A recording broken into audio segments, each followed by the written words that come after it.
Muy bien, hermanos. Seguimos con nuestra serie de Marcos. Estamos todavía en el capítulo 12, verso 38 al 44. Leímos la mitad, estudiamos la mitad del domingo pasado, pero hoy agregué nomás otra vez, vamos a leer otra vez todo el texto. Marcos 12, 38 al 44. Y al lado pueden ir buscando Ezequiel 34 para que no les sorprenda, porque también les quiero mostrar unos versículos en Ezequiel 34. La falsa religiosidad y la verdadera piedad. Mis hermanos, solo hay dos grupos ante los ojos de Dios en este mundo y en la iglesia. Hay personas simplemente religiosas y hay personas sinceras en su fe. Solo dos grupos: religiosos y verdaderos creyentes, verdaderos nacidos de nuevo. Y ese es el tema que vamos a estar viendo en esta mañana en Marcos 38 al 44. Dice: y les decía en su doctrina: guardaos de los escribas que gustan de andar con largas ropas y aman las salutaciones en las plazas y las primeras sillas en las sinagogas y los primeros asientos en las cenas, que devoran las casas de las viudas y por pretexto hacen largas oraciones. Estos recibirán mayor condenación. Versículo 41. Estando Jesús sentado delante del arca de la ofrenda, miraba cómo el pueblo echaba dinero en el arca. Y muchos ricos echaban mucho. Y vino una viuda pobre y echó 2 blancas, o sea, un cuadrante. Entonces, llamando a sus discípulos, Jesús dijo: de cierto os digo que esta viuda pobre echó más que todo lo que han echado en el arca. Porque todos han echado de lo que les sobra. Ojo con ese detalle. Pero esta de su pobreza echó todo lo que tenía para su sustento. Mis hermanos, este texto es revelador, es tremendo. En esta segunda parte de esta prédica, los que no estuvieron pueden ver la primera prédica, lo tenemos en YouTube para hacerlo completo. Vamos a estar centrando nuestra atención en la ofrenda de la viuda pobre. Sin embargo, haré un pequeño resumen de lo que vimos el domingo pasado. Y era la advertencia. ¿Cuál era la advertencia de Jesús? Cuídense de sus cuidadores. Guárdense de sus cuidadores. Jesús hizo acerca de estos escribas y fariseos esta advertencia. Que eran considerados, los fariseos eran considerados los guardianes de la ley de Dios. Ellos eran los teólogos, los doctores de la ley, los más iluminados, los más estudiosos, los que tenían la responsabilidad, escuchen bien esta parte, ellos tenían la responsabilidad de guiar e instruir en la ley de Dios al pueblo, nada más y nada menos. Que por afuera, como dijo Jesús, se mostraban justos delante de los hombres. Pero Jesús le dice: por dentro están llenos de hipocresía y maldad. En otras palabras, ellos se maquillaban muy bien. Ellos tenían un barniz por afuera, bien lustroso. Estas personas usaban su posición de autoridad no para servir al pueblo, sino para servirse del pueblo. Y abusar del rebaño, abusar de las ovejas. Y ahí entra Ezequiel 34, si ustedes tienen ahí al 2 al 4, 34, Ezequiel 2 al 4. Ya el profeta Ezequiel había denunciado la misma práctica miles de años antes, o cientos de años antes. La misma práctica, cientos de años antes.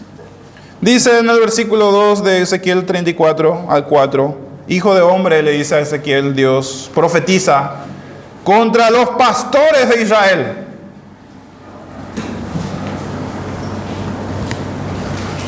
Profetiza y di a los pastores, así ha dicho Jehová el Señor. Ay de los pastores de Israel, que se apacientan a sí mismos. Se cuidan, ellos mismos se cuidan. A ellos mismos se pastorean. No apacientan los pastores a los rebaños. O sea, Dios se pregunta, ¿el pastor no debería pastorear a los rebaños? Es lógico, claro que sí. Dice, coméis la grosura y os vestís de la lana. La engordada degolláis, mas no apacentáis a las ovejas.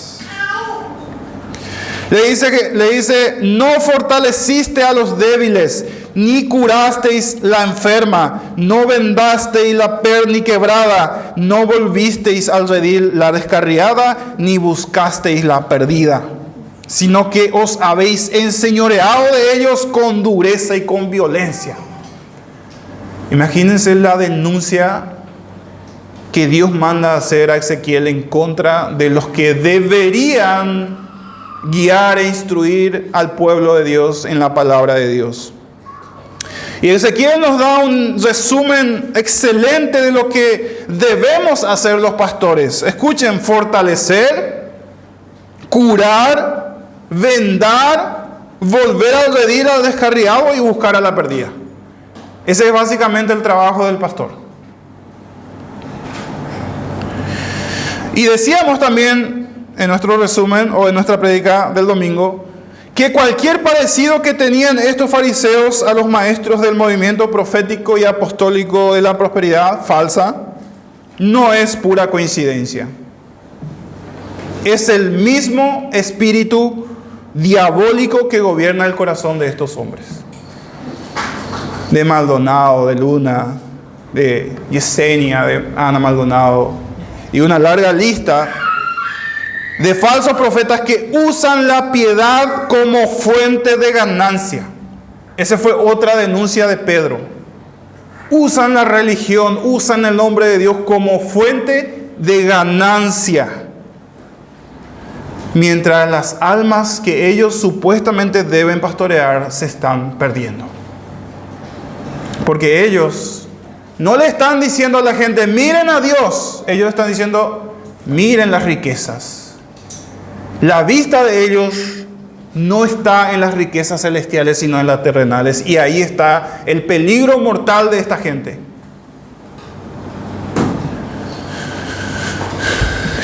Judas, hablando de los falsos profetas, dice en el verso 16, el único capítulo que tiene Judas, dice de ellos, son murmuradores, querellosos, que andan según sus propios deseos, cuya boca habla cosas infladas, adulando a las personas para sacar provecho. Y si hay una característica de estas personas son que son aduladores. Impresionante. Ellos te golpean todo así, te abrazan. O sea, son los más aduladores que existen. Yo me acuerdo que por la gracia de Dios mi esposa había viajado a Estados Unidos por niño de promesa, ¿verdad?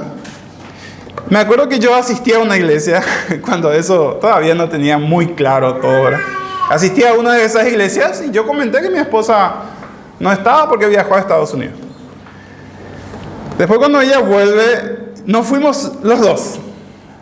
Y ustedes saben cómo nos recibieron.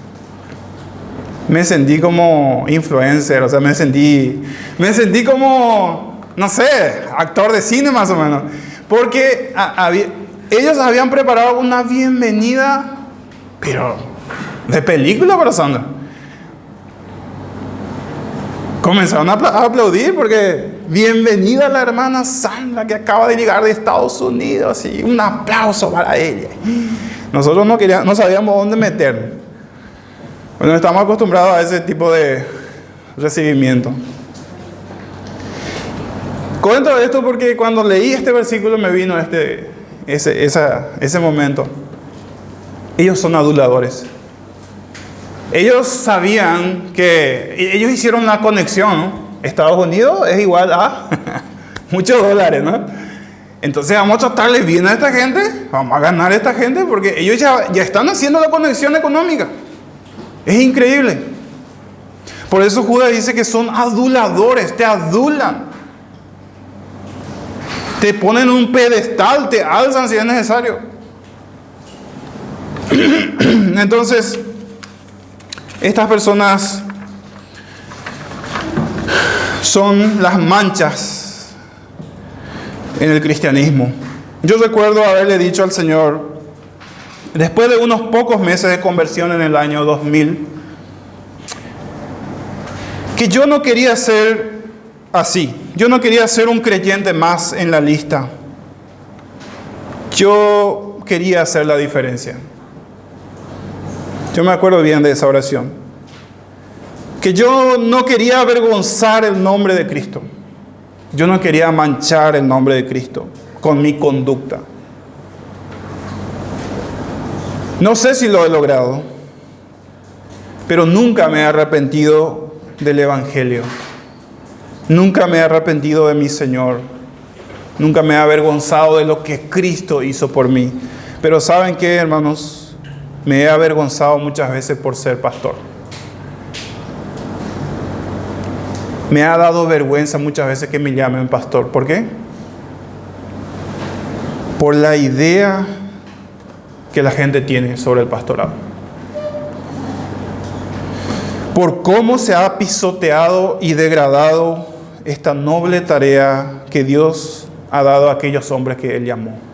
Muchas veces en un círculo, la gente o mis compañeros antiguos decían, yo soy ingeniero, yo soy psicólogo, y me daba vergüenza decir que yo soy pastor. Yo conozco. Y es por ese concepto tan malo que la gente ha tenido por culpa de estos hijos del diablo, literalmente. Mucha gente relaciona el pastorado con sinvergüencía y haraganería. Vos sos psicólogo, vos sos ingeniero. Yo no tenía nada que hacer, así que me convertí en pastor. Más o menos así. Yo soy Aragán, entonces me convertí en pastor. Muchos, por culpa de estas personas, cierran su corazón para siempre al Evangelio. Por eso Jesús le dice a los fariseos, ustedes recibirán mayor condenación, porque ustedes se ponen en la puerta del cielo y ustedes no entran ni tampoco dejan entrar a otros. Son escombros en el camino. Jesús le dice a los fariseos, eso no solo ustedes no entran al reino, sino no dejan entrar a otro. Pero ahora Jesús, después de denunciar públicamente la hipocresía y la falsa piedad de los escribas y fariseos, viene el contraste. Procede a mostrar la verdadera religión o la verdadera piedad ejemplificada en una pobre viuda. Así como Jesús advierte en contra de la hipocresía religiosa, Jesús también en este pasaje nos invita a imitar el ejemplo de una viuda pobre y desconocida. Tal vez esta viuda, mis hermanos, nunca supo que Jesús estaba ahí mirándole. Esta viuda nunca supo que Jesús le hizo famosa y que para siempre quedó escrito su ejemplo en los evangelios como verdadera piedad. Versículo 41 de nuestro texto. Estando Jesús sentado delante del arca de la ofrenda. Yo quiero que hagan el esfuerzo de imaginar esa escena. Miraba cómo el pueblo echaba dinero en el arca y muchos ricos echaban mucho. En un área del templo de Jerusalén donde Jesús estaba ese día, había un área conocida como el patio de las mujeres. Y ahí habían varias urnas con formas de un shofar. ¿Saben lo que es un shofar? Es un instrumento tipo cuerno que los judaizantes usan mucho en su iglesia, ¿no? Dicho sea de paso. Y estas ofrenderos eran como piramidal, ¿cómo se dice? Espirales, como shofar. A ver cómo me quedé. Sí, y habían ahí esas varias urnas de forma de un shofar donde los judíos echaban sus ofrendas. Y el detalle de Marcos dice, observando Jesús cómo la multitud echaba dinero en el arca. ¿Se dieron cuenta de este detalle? Hermanos, en el detalle está la bendición. ¿Cómo? No cuánto, sino cómo ofrendaban. Capten este detalle, esta perla. Jesús no miraba cuánto ofrendaban, sino cómo. ¿Pueden ver la diferencia? No es cuánto, es cómo ofrendas. Mis hermanos, independiente de cuánto ofrendes, lo que importa sigue siendo la actitud de tu corazón al ofrendar. Tú no le compras a Dios. Puedes ofrendar muchísimo más que otros, pero si tu actitud sigue siendo de que yo compro a Dios con esto, no. Nuestro Dios es el dueño del oro y la plata. Él no necesita nuestro dinero. Pero Él sabe, mis hermanos, que la motivación y la generosidad con la que nosotros ofrendamos revelan la realidad del estado de nuestro corazón como pocas cosas pueden hacerlo.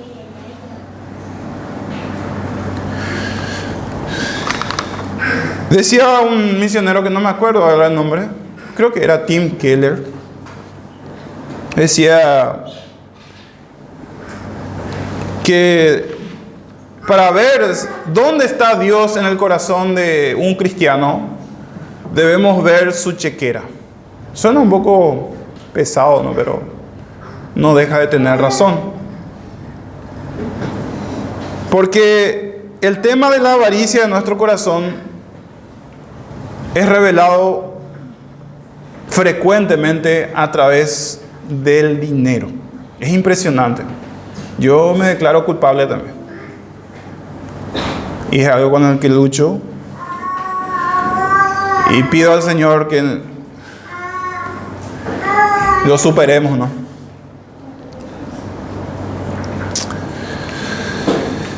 Así que, al seguir sentado ahí, Jesús veía cómo los ricos llegaban con grandes sumas de dinero que eran de monedas de cobre. De esta forma es que los ricos traían grandes sumas de dinero, pero en un montón de monedas de cobre.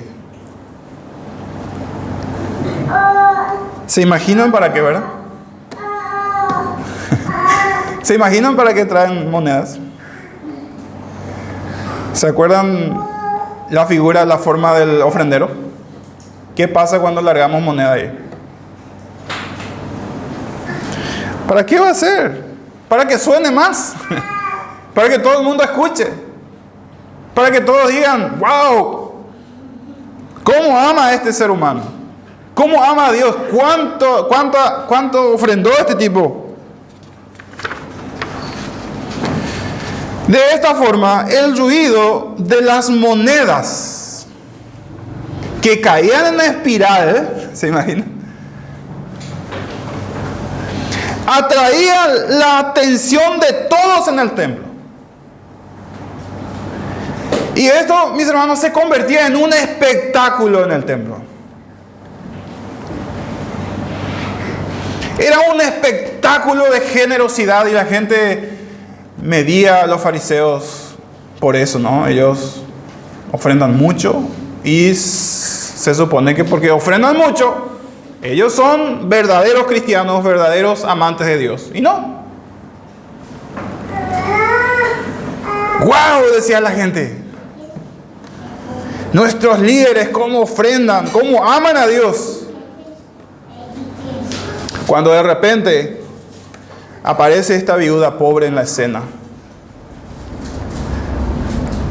que nadie hubiera advertido su presencia si no fuera por Jesús. Esto hubiera pasado totalmente desapercibido si Jesús no estuviera sentado ahí.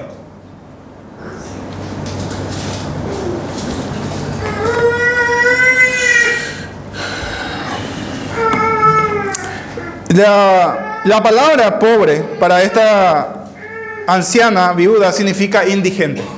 Porque hay gente pobre que no es indigente. Pero esta persona era indigente. Esta persona era una pordiosera. Era pobre de los pobres. ¿Y se acuerdan que Jesús dijo que los fariseos devoraban las casas de las viudas en el verso 40? Pues bien, muchos estudiosos creen que esta viuda era una de las víctimas de ellos. Porque por la conexión del texto. Lo que sí, esta viuda se acerca al arca de las ofrendas con 2 pequeñas monedas. O sea, un cuadrante. Marco lo aclara en el texto. Un cuadrante. Un cuadrante era la 4ª parte de un denario. Y un denario era el pago del trabajo de un día. Partamos ese denario en 4 partes. Y ese era lo que ella había ofrendado ese día. Hoy sería más o menos 28.000 guaraníes por el día que se paga. 111.000 creo que se paga hoy. 28.000 guaraníes es lo que tenía esa mujer, actualizándolo a hoy. El cuadrante era la moneda más pequeña y de menos valor que se usaba en el sistema monetario romano. Y esta moneda era tan liviana, hermanos, que apenas hacía ruido al caer en el cofre de las ofrendas. No era escandaloso ofrendar un cuadrante. Así que imaginen el contraste y la diferencia. Los ricos llegan con un saco de monedas de cobre y los descarga escandalosamente en el buzón. Y ahí va, haciendo un ruido. Llega esta viuda con 2 monedas en la mano, que casi no se veía, era totalmente insignificante, pero menos para Jesús. Y si hay entre nosotros personas que no pueden de repente económicamente ofrendar mucho, esa persona se tiene que gozar en este pasaje. Porque, mis hermanos, no se trata de cantidad. Porque nunca se trata de cantidad.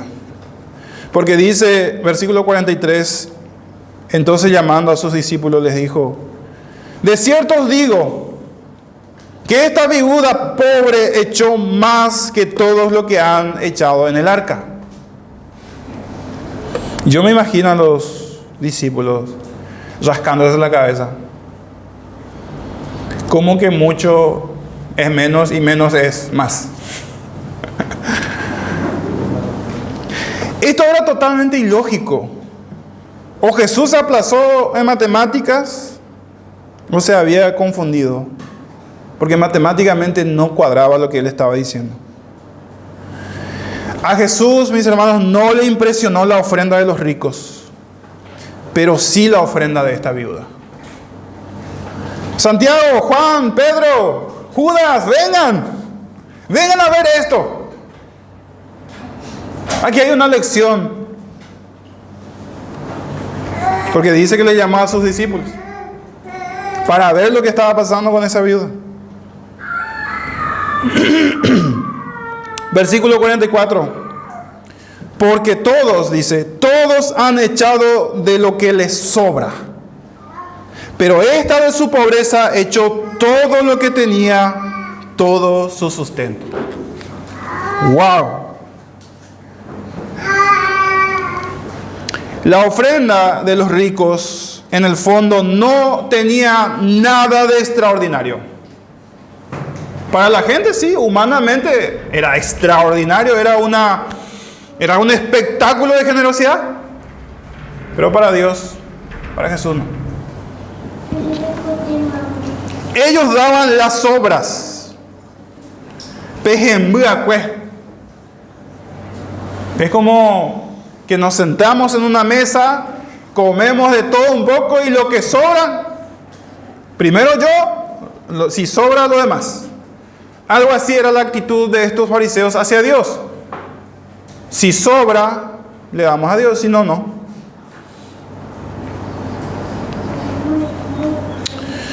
En otras palabras, la cantidad que ofrendaban en relación a lo que tenían mostraba el lugar tan bajo que Dios ocupaba en sus corazones. Por eso, una vez más, el dinero puede revelar muchas cosas en nuestro corazón. Teniendo o no teniendo igual.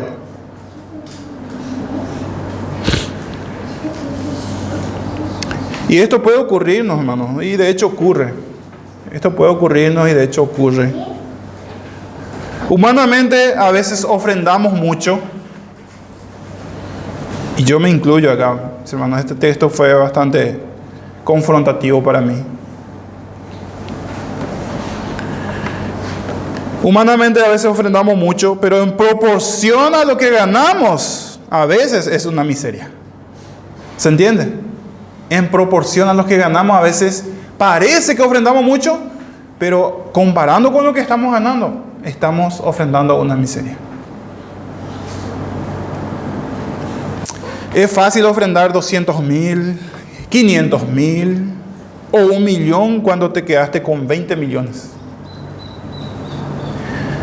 Pero cuando das todo, y aunque sea un 20,000, ofrendaste más que todos. No lo digo yo, ahí está en el texto. Porque no quiero parecer a los apóstoles de la prosperidad, hablando de dinero. Odio hacer eso, realmente. Odio la comparación también. Ahora, ¿qué evidencia el corazón de esta viuda, mis hermanos? ¿Qué Dios estaba mirando? ¿Qué Jesús estaba viendo en el corazón de esta viuda? Externamente, lo que ella había hecho no valía la pena. Pero Dios estaba mirando el corazón.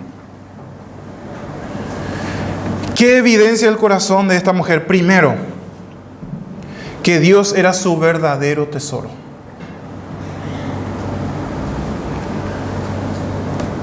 ¿Es Dios nuestro verdadero tesoro, hermano? Segundo, que su gratitud era inmensa. Esta era una mujer agradecida. Y tercero, ella demostraba dependencia total de Dios para sobrevivir. 3 cosas. Repito, que Dios era su verdadero tesoro, que su gratitud era inmensa y que ella dependía totalmente de Dios para sobrevivir. Eso fue lo que Jesús vio en el corazón de esta mujer. Eso es lo que revela la ofrenda de esta mujer. En el fondo es la actitud del corazón de esta mujer lo que Jesús exalta aquí, sobre la cantidad de su ofrenda. Y yo estoy seguro que ella conocía muy bien este Salmo 68:5 que dice: Padre de huérfanos y defensor de viudas es Dios en su santa morada. He aquí, mis hermanos, el contraste de la verdadera devoción, ejemplificada con la ofrenda de la viuda, y la falsa religiosidad personificada en los escribas y fariseos.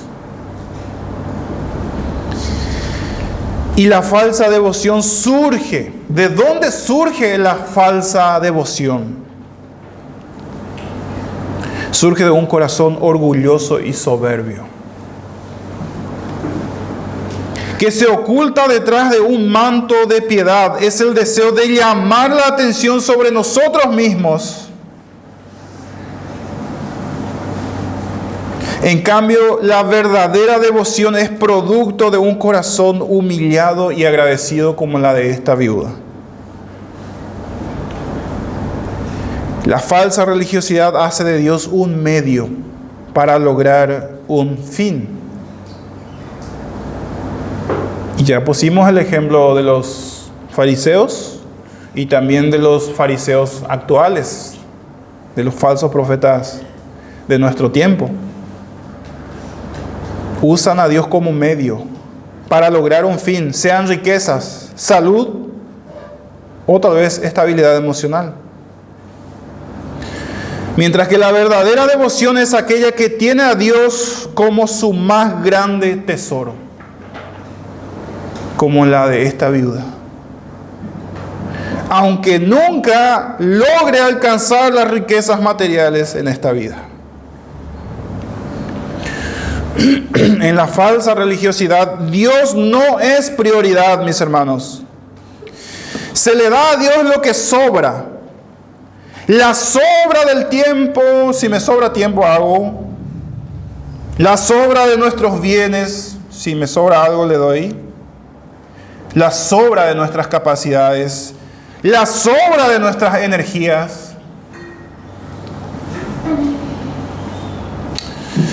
Además, la falsa religiosidad se caracteriza por un corazón descontento y amargado ante las providencias difíciles de la vida. Que no me vaya mal, Señor. Cuando las cosas no salen como yo quiero que salgan. Esa persona no puede decir lo que el apóstol Pablo decía: he aprendido a vivir cualquiera sea mi situación. Yo sé vivir humildemente. Sé vivir con mucho y sé vivir con poco. ¿Podemos decir eso, hermano? La verdadera devoción se entrega a Dios por completo, para que Él haga de él o ella lo que Él quiera. Esa es la verdadera devoción. Y ahora viene la pregunta inevitable que suelo hacer y a veces es incómoda. ¿En cuál de estos dos grupos encajamos, hermanos? ¿En cuál de estos dos grupos encajas? A la luz de estos dos contrastes, ¿eres un simple religioso que aprendió a adaptarse a un estilo de vida decente? ¿O tú puedes decir de todo corazón, mi hermano, que a pesar de tus luchas, a pesar de tus debilidades, de tus pobrezas y las tentaciones que te asedian cada día, Jesús es el todo de tu vida? Esa es la verdadera pregunta que debes responder hoy. ¿Es Dios sobre todo? Y como conclusión, la historia de los fariseos y de esta viuda no están aquí por casualidad. El Espíritu Santo permitió que esto fuera escrito. Están ahí como una solemne advertencia de lo dañino que es ser simple religioso.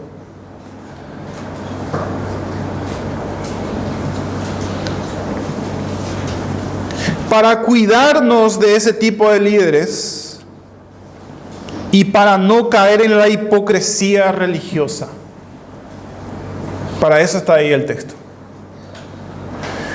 Dios toma un grupo élite de su época, un grupo élite espiritual, para decirles a sus discípulos y para decirnos a nosotros: no importa la apariencia que puedas tener religiosamente, si en tu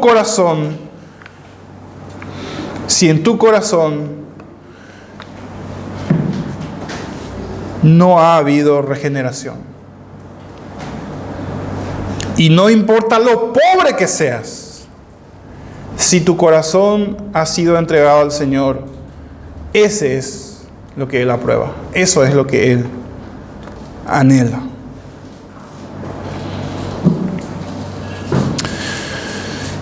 Y que para Dios el punto de partida para una devoción verdadera siempre será la actitud del corazón. El corazón del problema es el problema del corazón. Siempre. Mis hermanos, si al analizar nuestra vida a la luz de este pasaje en esta mañana, nos encontramos que nos parecemos más a los escribas y fariseos que la actitud de esta viuda pobre, yo quiero decirles que hay esperanza. Hay esperanza. Hay perdón en la cruz de Cristo. Y como alguien dijo, todos somos legalistas en recuperación. Y yo agregaría que todos somos hipócritas en recuperación. O sea, estamos aprendiendo a no ser hipócritas. Nos estamos sanando de esa hipocresía que naturalmente está en nosotros. No porque queramos a veces. Que el Señor nos ayude. Y el Señor pueda obrar poderosamente en nuestro corazón en esta mañana. Pongámonos en pie. Vamos a orar. Estírense un poquito. Ya vamos a proceder enseguida por la Santa Cena. Oremos, mis hermanos. Dios y Padre nuestro, te damos gracias por tu palabra, por la palabra expuesta en esta mañana. Como dice Isaías, ella hará lo que fuere para tu gloria. Lo que fue mandado a hacerle tu palabra lo hará, Señor. Desafía en esta mañana nuestro corazón y también consuélanos si nos sentimos identificados, Señor, más con los fariseos, más con la religiosidad, que una actitud humilde que tú apruebas contra todo pronóstico, Señor. Plasma esta verdad en nuestro corazón, esta palabra en nuestro corazón, en nuestra mente. Y tu Espíritu Santo siga moldeándonos a través de la exposición de tu palabra a la imagen de tu Hijo Jesús, el varón perfecto, el varón recto, la estatura correcta que tú esperas de nosotros. Bendecimos tu nombre y también bendecimos, Señor, este momento donde vamos a proceder con la Santa Cena. En el nombre de Jesús oramos. Amén.